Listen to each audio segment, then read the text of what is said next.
არასაპარლამენტო ოპოზიცია პერევში განვითარებულ მოვლენებზე პასუხისმგებლობას პრეზიდენტ სააკაშვილს აკისრებს. ოპოზიციის წარმომადგენლები აცხადებენ, რომ პერევში რუსული ჯარის ქმედება მიხეილ სააკაშვილის განცხადებებმა გამოიწვია. ოპოზიციის წარმომადგენლების თქმით, პატრიარქის მიერ გათავისუფლებული პერევი პრეზიდენტის განცხადებების გამოკვლევ რუსების ხელში აღმოჩნდა. პერევის მოვლენებთან დაკავშირებით კომენტარი დღეს საპარლამენტო ოპოზიციის და უმრავლესობის წარმომადგენლებმაც გააკეთა. ეს კიდევ ერთხელ მიუთითებს იმაზე, რომ აბსოლუტურად წარმოუდგენელია რუსეთის განხილვა. ამდენადაც არ უნდა ჩვენს გვინდოდეს კონსტრუქციულ პარტნიორად, ერთი ხდება, მეორე დღეს მეორე. და ეს ალბათ არის პასუხი კიდევ ერთხელ ასეთი ველიკო-ძერჟაული იმ მოქმედებებზე, ან თუნდაც იმ განცხადებებზე, რომელიც გუშინ იყო საქართველოს მხრიდან კონსტრუქტივიზმი, გამოხატვა იმისა, რომ კარგი ნაბიჯია და ესაც უნდა გაგრძელდეს. ეს ალბათ ჩათვალეს, რომ არის მათი მარცხი, არ ვიცით. არის ორი ვარიანტი. ერთი ვარიანტი შეიძლება ჩვენმა ხელისუფლებამ მიჩქარა იმის გამოცხადება, რომ აი პერევიდან გადიან და ყველაფერი კარგად არის და დიალოგი შეიძლება დაიწყოს, შეიძლება ხელისუფლება მიჩქარა და ეს ასე არ იყო. და ან მეორე რომ ეს იყო მიზანმიმართული პროვოკაცია რუსულ მხარესთან, ისიც რომ შექმნა იმის ილუზიაც თქოს გადიან, მაგრამ ასაკვირი აქ რა არის. ადამიანს სააკაშვილის თავი გონია აბსოლუტურად სხვა რეალობაში და ეს საქართველო კიდე საერთოდ არ აინტერესებს მეფეს. ანალოგიური ვითარება იყო მაშინაც, როდესაც რუსეთის ტანკები იმყოფებოდა თბილისთან საკმაოდ ახლოს, როდესაც საქართველოს პრეზიდენტმა გააკეთა აბსოლუტურად უპასუხისმგებლო განცხადება იმასთან დაკავშირებით, რომ ჩვენი შეიარაღების და ჯარის 90% გადამავლული გვაქვს ტყეებში და რუსეთის ტანკები დაიძრა არამარტო პერევის მიმართულებით და მაშინ შევიდნენ სხვათა შორის სწორედ პერევში, არამედ დაიძრნენ თბილისის მიმართულებით. ეხლა მეორდება იგივე, რაც კიდევ ერთხელ ადასტურებს, რომ ჩვენმა პრეზიდენტმა ვერანაირი გაფოთილები ვერ ისწავლა. რეალურად მისმა უპასუხისმგებლო განცხადებამ პრაქტიკულად განთავისუფლებული პერევი პატრიარქის ძალისხმევით განთავისუფლებული პერევი ისევ რუსების ხელში აღმოაჩინა. მე აღარ ვიცი უკვე ეს რა არის. ეს არის უგნურება, ეს არის შეცდომა, ეს არის ემოცია თუ რა არის, ეს მიუნდია განსასჯელად თქვენთვის და ჩვენი ტელემაყურებლებისათვის. თუ ბევრს ვიძახებთ კიდევ რუსეთი დავაჩოქეთ, რუსეთს მოუგეთ და რუსეთს ასე ვთქვათ ლამით გავანადგურებთ, შეიძლება უარეს მდგომარეობაში აღმოჩნდეთ. მე ამას სრული პასუხისმგებლობით ვაცხადებ. დილიდან სოფელ პერევში გამუდმებით იზრდება რუსი ოკუპანტების ცოცხალი ძალის და საბრძოლო ტექნიკის რაოდენობა. დაახლოებით 9 საათისთვის რუსმა ოკუპანტებმა სოფელში რამდენიმე ათეული მედესანტე 6 საბრძოლო შეუმჩრენიდან გადასცეს, ასევე შეყვანილია სამთო მცხოვრებთა ბატალიონი. ოკუპანტებმა ცეცხლის გახსნის მოხარეს ქართველ პოლიციელებს მიმდებარე ტერიტორიების დატოვებას მოსთხოვეს. სიტუაციის განმუხტვის მიზნით ქართველმა სამართალდამცავმა დატოვეს სოფელი პერევისა და ამ დროისთვის 500-ზე მეტი რუსის სამხედროა განლაგებული. მუხარისა და ხელახალი ოკუპაციის თვითმხილველები გახდნენ ევროკავშირისა და ევროპის დამკვირვებლები, ასევე საფრანგეთის, რუმინეთის და ლიტვის ელჩები საქართველოში. რუსეთის საგარეო უწყების ხელმძღვანელმა სერგეი ლავროვმა 2008 წელს უდიდეს საერთაშორისო მოვლენებად კავკასიაში აგვისტოს მოვლენები, ბარაკ ობამას ამერიკის შეერთებული შტატების საპრეზიდენტო არჩევნებში გამარჯვება და გლობალური ფინანსური კრიზისის გამწვავება დაასახელა. რუსმა მინისტრმა ხაზგასმით აღნიშნა, რომ აგვისტოში რუსეთი ყველა საერთაშორისო ნორმის, მათ შორის თავდაცვის შესახებ გაეროს პრეზიდენტის 51 პუნქტის მიხედვით მოქმედებდა.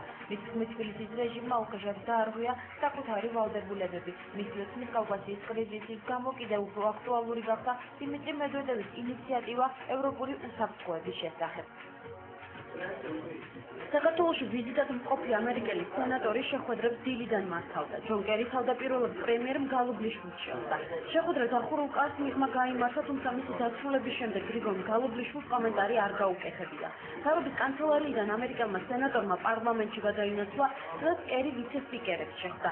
ქართველი კანონმდებლები შეხვედრის კმაყოფილები არიან და ამბობენ, რომ ამერიკის ახალი ადმინისტრაცია კვლავ საქართველოს მხარდამჭერია. ახალი ადმინისტრაცია ნამდვილად იქნება იმ პრინციპების დამცველი, რომელიც ყოველთვის იყო ამოსავალი ჩვენს ურთიერთობებში. ეს არის თანამშრომლობა, მხარდაჭერა. დღევანდელ რეალობას ინფორმაციას რომელშიც ეხება საქართველოს განსაკუთრებით დიდი მნიშვნელობა ჰქონდა მის ყოფნას ამჟამად, როდესაც პერევში ხუშინ მოხდა ინციდენტი გასვლა ტანკებისა და შემდეგ ღამე ისევე დაიკავეს მათ თავისი პოზიცია და სიმაღლეები, ეს იყო მათთვის გასაოცარი. ამერიკის შეერთებული შტატები განაგრძობს მხარდაჭერას, საქართველოს მხარდაჭერას, თუმცა ბატონი კერი ამბობს, რომ მათ უნდა აუხსნა სამხარ აუმჩილოს დატოხმარებიან საქართველოს ძირითადი და მნიშვნელოვანი არცხოვების რომ გამწვავ ამერიკელებს და ქართველებს გვაქვს საერთო ღირებულებები. ქვეყნის უსაფრთხოების საკითხები, ტერიტორიული მთლიანობა და მიმდინარე პოლიტიკური ვითარება. ეს საკითხები დღეს ქართულმა ოპოზიციონერებმა ამერიკელ სენატორთან შეხვედრისას განიხილეს.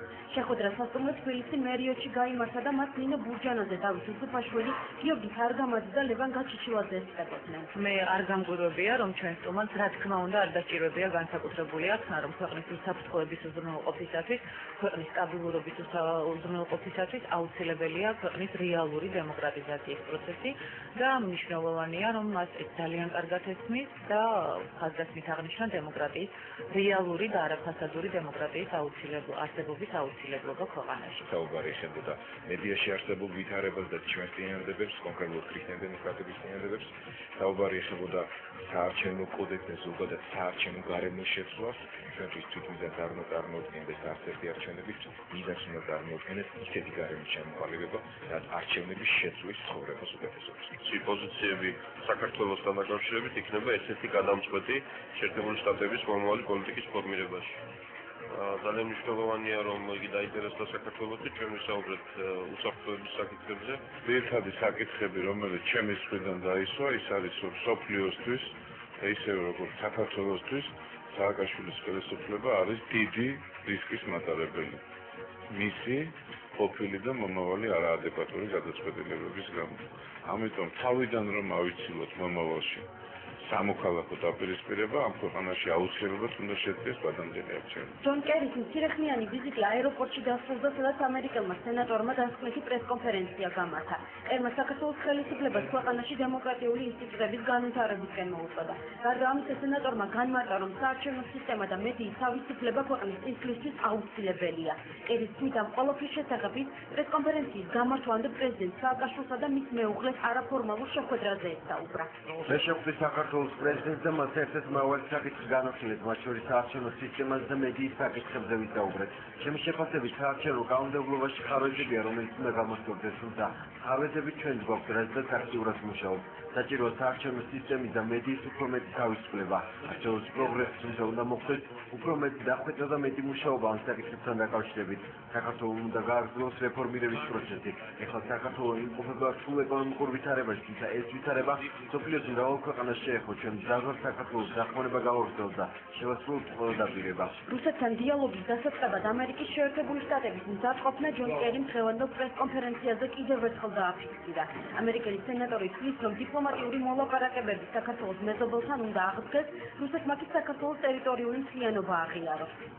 შემოქმედებრივად რუსეთთან მოლაპარაკებების დაწყებით, რაც პრეზიდენტ ბარაკ ობამაც აღნიშნა, მაგრამ აუცილებელია, რომ საქართველოს სუვერენიტეტი და ტერიტორიული მთლიანობა იყოს დაცული. რაც შეეხება პერევს, საქართველოს აქვს უფლება უზრუნველყოს ქვეყნის სუვერენიტეტი და რუსეთმა ყურადღება უნდა მიაქციოს მეზობელი სახელმწიფოს ტერიტორიების და ადამიანის უფლებების დაცვას.